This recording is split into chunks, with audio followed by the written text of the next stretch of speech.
Okay, in this video tutorial, we're going to take a look at newsletters, or e-newsletters, HTML newsletters. So in our administration, under content, we can go to newsletters. This will list all the newsletters on the site. There's only one newsletter that we've created. Let's go and take a look at how we set this up.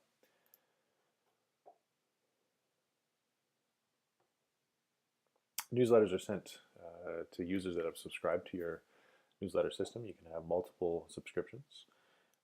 Let's take a look on the home page where that subscription is, just so that you're aware.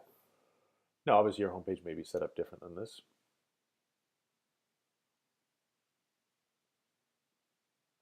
Here's the e-newsletter sign up.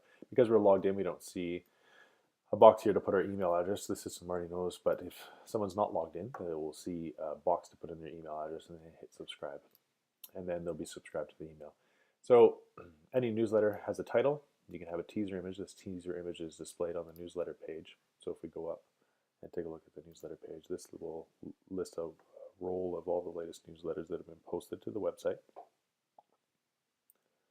Here's our one that we're editing right now, just so you can see.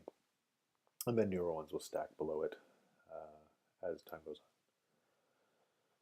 We can edit it using the WYSIWYG editor, so there's an entire video tutorial that covers that. And then a newsletter category, just because we only have one category, that's all that shows up here. So we can actually take a look on managing the newsletter subscriptions. And we have mass subscribe, mass unsubscribe, and export. And we also have configuration. We have the different newsletter types here. So if we wanted to send this email out, once we have it completed, we can save it as draft and it won't send, so we can hit unpublish. But when we want to send it, we would hit save. And then we'd head over and then go to the newsletter tab. So let's view it. As you can see, it's not sent yet. We can send it from here, or we can go to the newsletter tab and we can send a test one to ourselves, test email, or we can send the newsletter to actually to the list. Once you hit this, there's no going back. It goes out, and then you can choose a test email address to send it to. So let's take a look here. All our subscribers, as there are no subscribers here, there's nothing to list, but you can actually figure out which ones they're subscribed to. You can filter by their email address, make sure they're active or inactive. Sometimes you'll get people can unsubscribe themselves, either through the email that they received as an unsubscribe link, or they can unsubscribe on the website themselves. If they see the block on the home page there, if they've subscribed, they'll be able to hit the unsubscribe button, or if they've logged in, they'll be able to see it on their account page. Sometimes you'll receive email saying, please remove me from your list.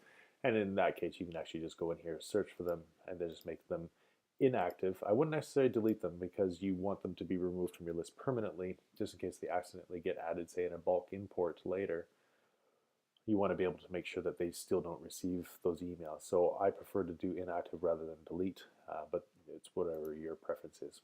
So we can take a look here. We have email address that we can subscribe, so we can copy and paste a bunch of them here, making sure they're separated by a comma and a space in the new line, and which ones they're going to be subscribed to. We can subscribe them to multiple ones if we entered multiple ones, and we will show you here in a minute how to enter them. And you can force resubscription. If they were previously unsubscribed, this will force them. So that whole active inactive thing that I was showing you on the previous page, this would force them to be back on. Let's take a look at people. So this is again, or sorry, not people. This is the unsubscribe, so we can mass unsubscribe. So if we, for some reason, have a list of been keeping it on a notepad, you can start typing them in here or copy and paste them from some other document and unsubscribe them, much in the same way that you would do the mass subscribe. And under this page, we can then see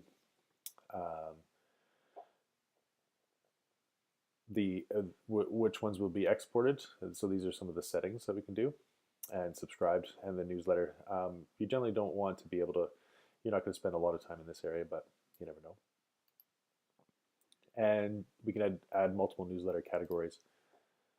Here, there's just a general newsletter, but we want to have, say, our our Get Fit weekly newsletter tip,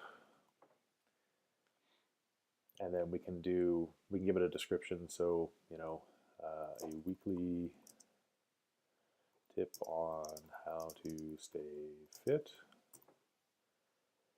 and subscribe new accounts. So we can set this up so that, as you can read here, that when users register to the website, they're not automatically added.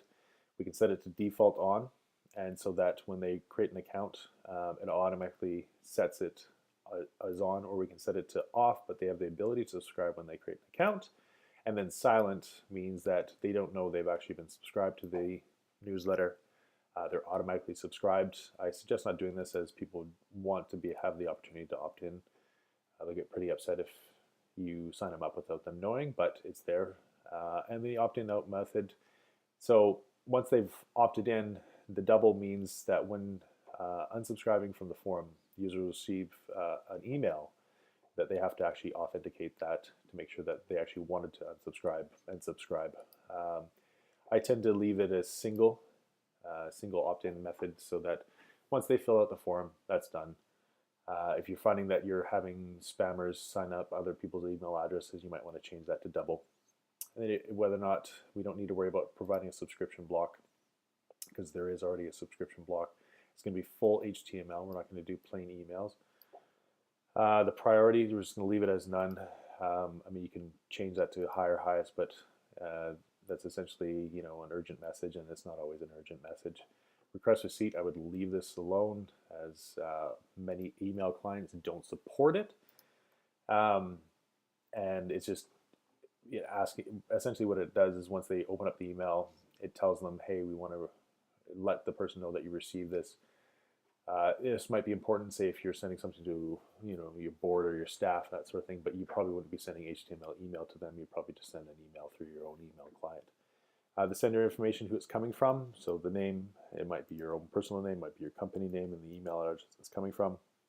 And then replacement patterns and email subject. Essentially all I would do is just change this to just no title. It just tells the title of the actual e-newsletter that you're sending out, and then display hyperlinks in line with the text. You want to leave that as is, like that, and then hit save. And now you can see that you have another category for them to choose from. And there's two that when they sign up, they'll be able to opt in to one or both, or as many as you like to have here.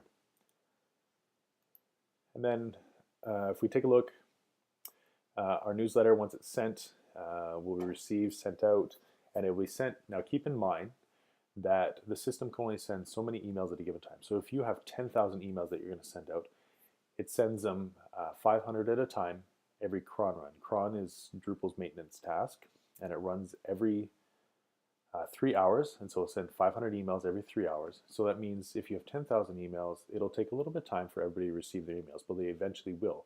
So be patient. Also keep in mind that when you do send out bulk emails, they're more likely to end up in spam boxes, just of the nature of what bulk email system is. We try our best to make sure that it gets all the way through, but it is a part of the deal.